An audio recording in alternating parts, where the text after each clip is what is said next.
کہ مصیبت اللہ کی طرف سے آتی ہے، بندوں کے اعمال کی وجہ سے آتی ہے، بندوں کے اعمال کی وجہ سے آتی ہے۔ مصیبت کوئی اور نہیں لاتا ہے۔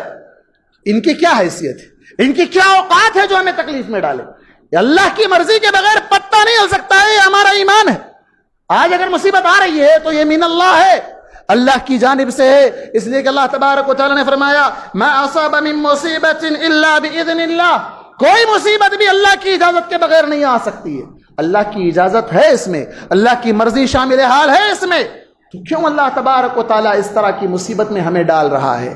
کیوں اللہ تبارک و تعالی ہمیں اس مصیبت میں ڈھکیل رہا ہے؟ اللہ نے فرمایا کہ ظہر الفساد فی البر والبحر بما کسبت ایدی الناس، جو فساد آج مچا ہوا ہے پوری دنیا میں، یہ لوگوں کے اپنے ہاتھوں کے کرتوت ہیں، لوگوں کے اپنے ہاتھوں کی کمائیاں ہیں۔ کیوں؟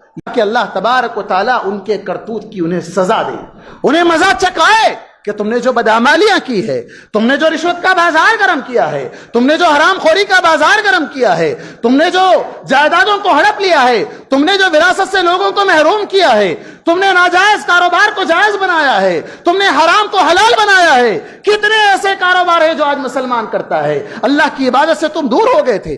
اللہ